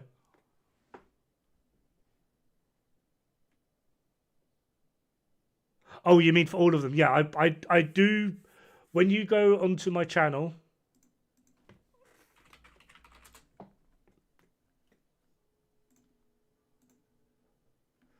little search icon here, just type in Compendium,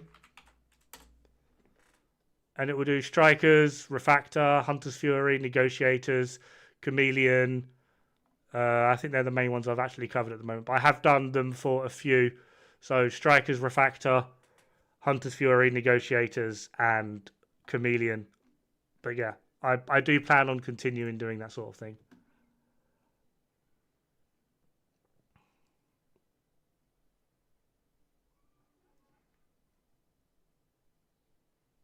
Gear set buffs like True Patriot. They haven't. I don't know if I can say it. I have an in-source that he's not a dev, but he's... I'm assuming people know what the ETF is, right? The Elite Task Force. They're players and content creators that work alongside the devs to keep them up to date with what the community is doing, etc., etc. I have a few friends in there, and basically what they've told me, although the original shipping of Brooklyn looks quite small, a few people did mention the map looks quite small, the next year or so, with what they're hopefully going to be adding with Battle for Brooklyn, is apparently huge. Like, they've got so much in the works, so much more talent to come out, gear that they're already looking into and working on. Like, then what they've shown here for this live stream is just what we're getting on day one of Brooklyn. But there is so much more to come. They're looking at transforming it into what people are calling a proper live service game. That's like an update every week. Like every week, something new will potentially be coming out, which apparently what they're trying to bring into it. So yeah, but I don't know if that's been overly announced yet.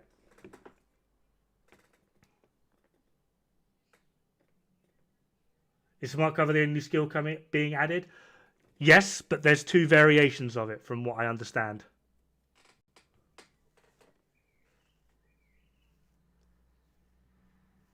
Can you do one for Ravenous? I can. I will add that to the list. Hold up. I've got a list of things I need to do. Where's my list? There it is. Ravenous. Done.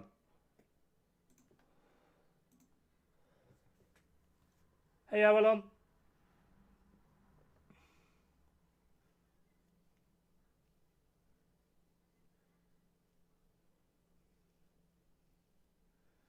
We just need BFB to sell, Battle for Book to sell well. New as hell? Yeah. I only found out about it yesterday. I say last night, this morning, when looking into the whole KVD situation and going into the photograph. Basically, everyone on that photograph is ETF. And I'm in contact with a few of them, and I was just like, hey, like, this KVD drama aside, how bad is Brooklyn? Like, I know it's going to be bad, but how bad are we talking? And the responses I got were quite surprising. Think the new brand set will give enough damage to change the high end? The new brand set. That's the... I don't think the brand set... Because you need to wear all three pieces. I don't think it'll be worthwhile. In reality, I don't think it'll be worthwhile when you can just wear one piece D&H and get half of it. So I don't think it'll be worthwhile going into, and it certainly won't replace Headhunter's Fury with Regulus. What other gear set companions are you most looking forward to? I don't really know. See, the problem is outside of the gear sets that I've just shown, other than maybe Future Initiative, not a lot of gear sets see a lot of use. Is it bad? No.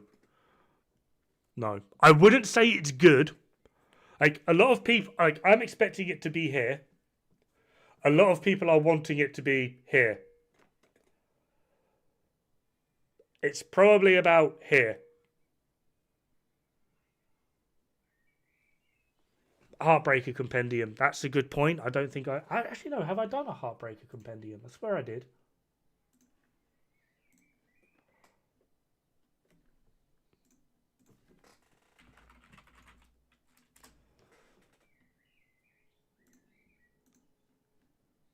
Like, apparently it is pretty damn solid. What's a good build for Ravenous? Strikers. Shock. Who saw that one come in?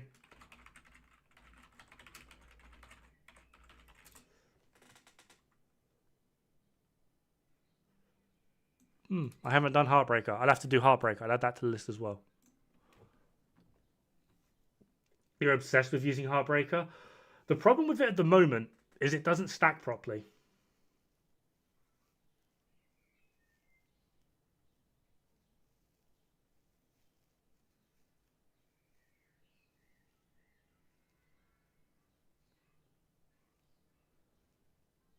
Eclipse Compendium, yeah.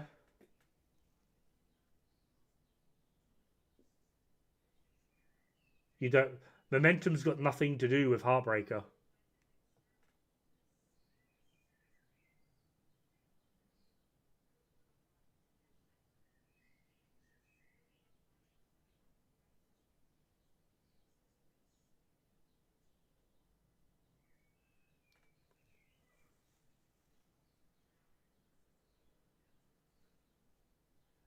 That was a new rifle striker set. What one was that?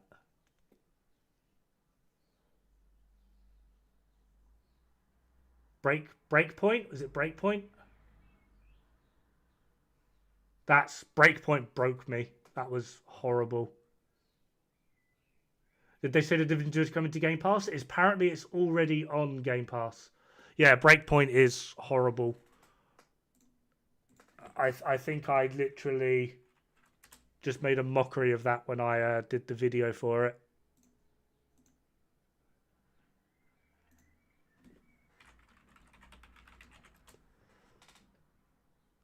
But, of course, there's all the Breakpoint stuff.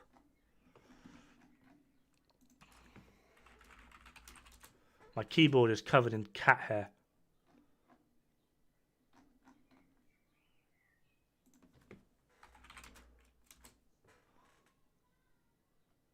There we are, yeah. 11 months ago. Breaking point. I'm reaching it. It's horrible. Aces and Eights is better, yeah. Like, Breakpoint's one of the worst sets in the game. I'd rather use... it won't be stronger, but I would rather use True Patriot on a rifle build than Breakpoint. Ninja Bike Companion and what it's good for? Not a lot. Sadly. I understand why people like Ninja Bike, but overall, in terms of overall capability, it's like a 30% nerf to 90% of the builds out there. It's just not worth it. And I don't get why people want to use it. Because brand set bonuses are anywhere near to at a value of where compromising a backpack talent is going to be worth it. Like, if you want to use it, that's fine. But no matter what build you put it on, you can just make anything and everything so much better.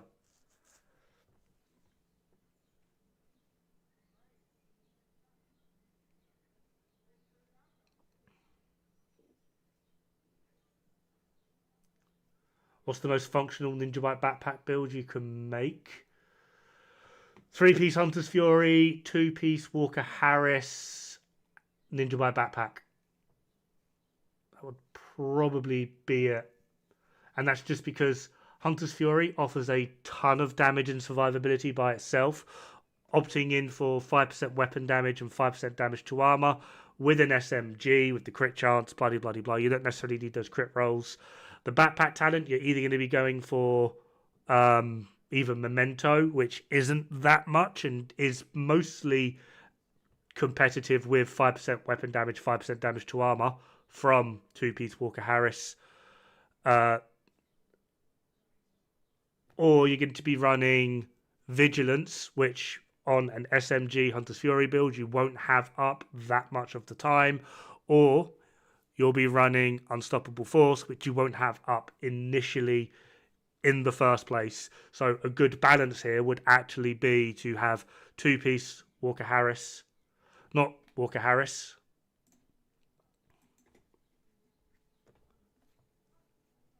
Yeah, it is 2-piece Walker Harris, but it's not. So you go... forgotten what it's called. Dark Winter.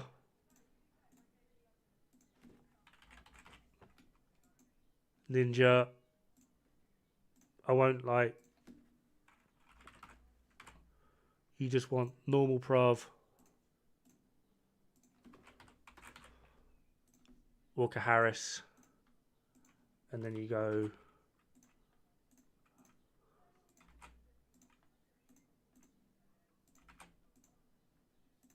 Yeah. This will give you 2-piece Providence, which is headshot crit chance. 2 Walker Harris, which is 5% weapon damage, 5% damage to armor. 4-piece Hunter's Fury, Ninja Bike backpack. This is probably, like, in terms of a Ninja Bike backpack build, this is probably the best one on the market. Are grenades still useless? I actually don't think grenades are useless because typically, depending on the level you're playing at and what it is you're doing, enemies love to hide behind cover and just will snipe you. Just and they're pinpoint accurate. Throw a grenade at them, it pushes them out of cover. I don't use it. I don't use grenades to do damage. I use grenades because I know the enemy AI sees a grenade and goes, "Oh shit," and runs away.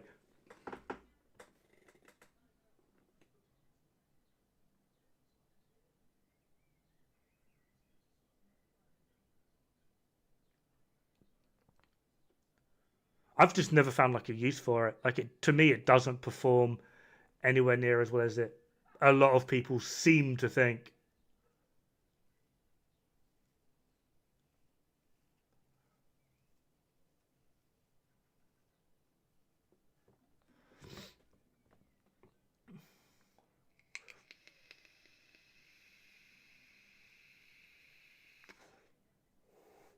Yeah.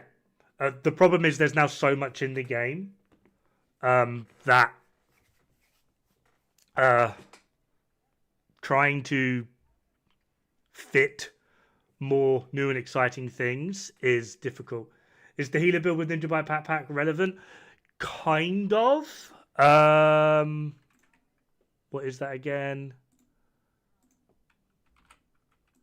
No. Future.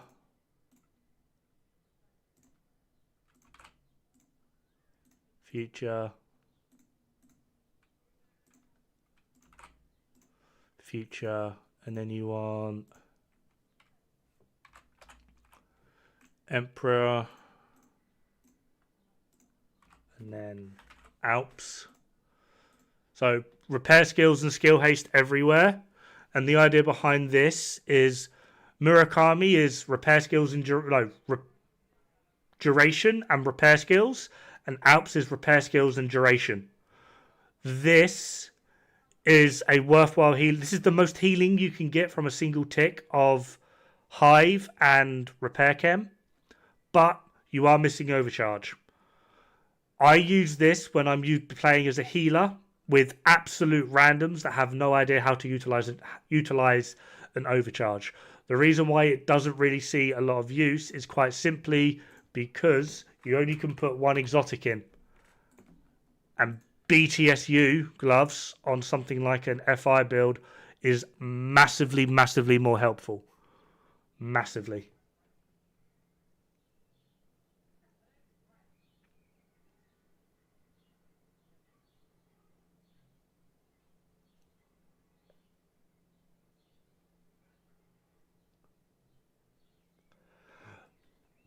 The problem is with saying that something's fun is, right? I've actually been conducting an experiment for nearly a year now by adding cute little anime girls into like all of my thumbnails, right?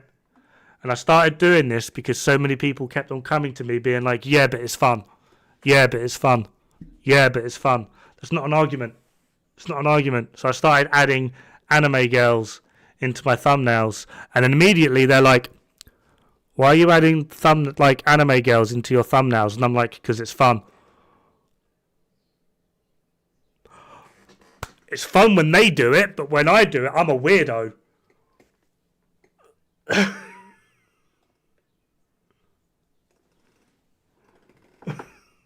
Like, it's not an argument. It's not an argument.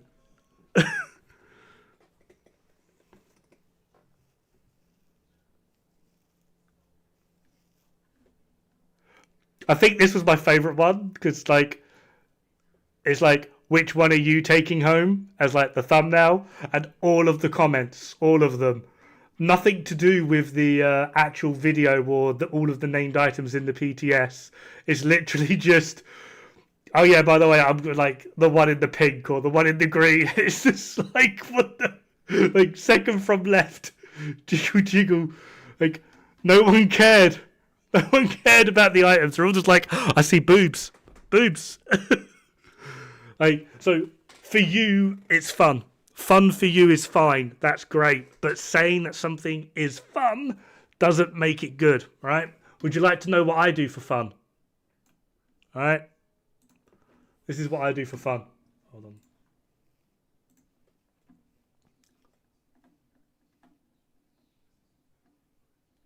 This is how much math I go through.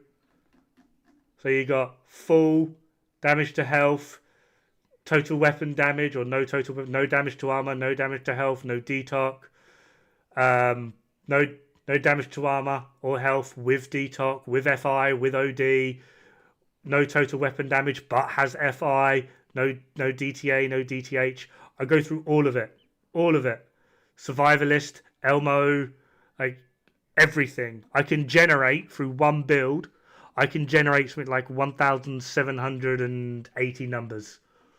Right? That's one build I can go through. So I've got all the countdown buffs. I've got every buff in the game. This is all one bloody build. And like everything that you go through with like coyotes, mid, bloody, bloody, blah.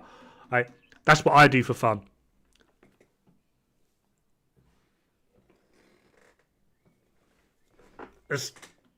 That's my idea of entertainment. Watch a spreadsheet. Like, that's fun for me. It's definitely not going to be fun for you.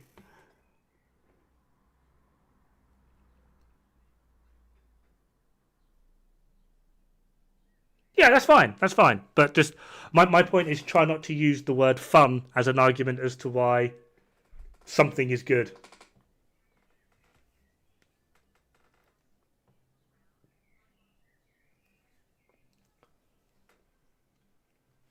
Wait, I'm fine.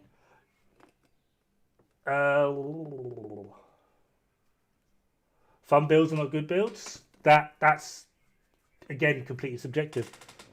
One of my favourite builds in the game is the best build in the game, Headhunter's Fury with Regulus, arguably the strongest and most powerful build in the game.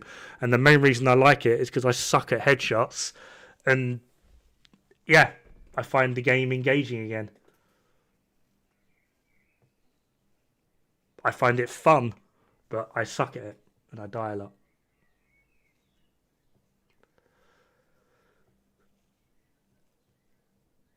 Major coming post DLC? Apparently there is. I don't want to go too far into it because I'm pretty sure I'm not allowed to say, and what was said to me was in confidence. But apparently, after the DLC, there is a huge amount of stuff coming.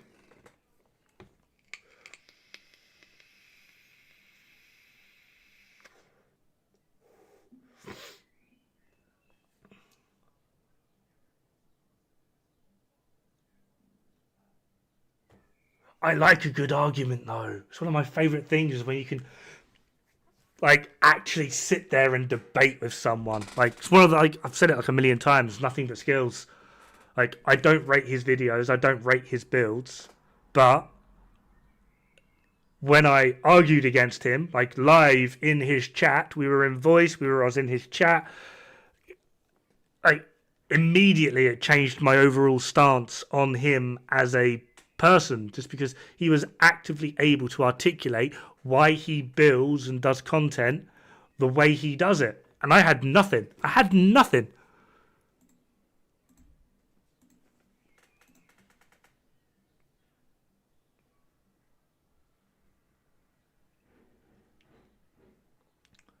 Zero S so badly, it's perfect unbreakable. I don't really rate Zero S because of where it's shotgun mained. And if you're going to go down like the shotgun route for PvE, you get more out of just Hunter's Fury and then go in Cheska Gruppo. And if you still want Unbreakable, just use normal Unbreakable. And for I get that in PvP, it's probably a little bit more, but you're still kind of capping yourself by utilizing a Badger Tough piece.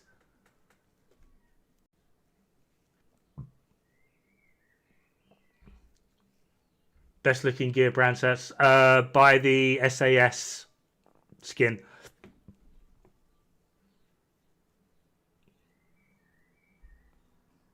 Anyway, guys, I am going to call it there. I will try, I promise, I will try and stream over the weekends. But like I said, I am on a course for security, going into the whole security thing. So I'm going to be very busy. I think I've got like 2 weeks left of this. And then hopefully I can be a little bit more active. But then hopefully as well, after this, I'll have a normal human job, which will be nice.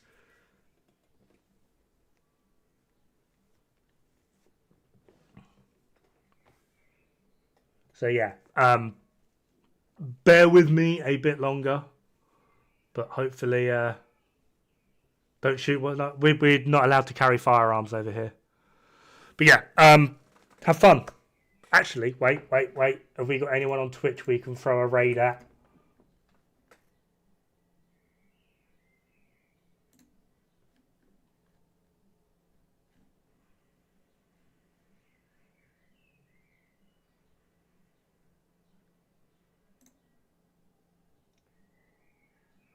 A lot of them are still talking about the whole thing. I'm trying to find someone playing. There we are. How do I do this again? Raid.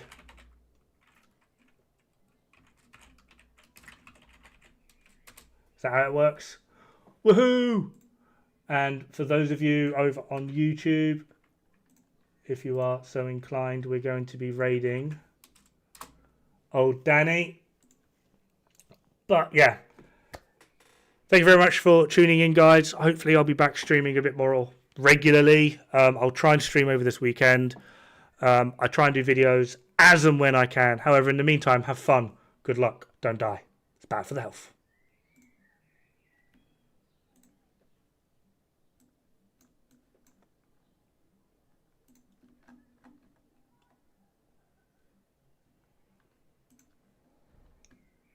Dod! Hey man, thank you for the raid. Hey Kerfus, how's it going?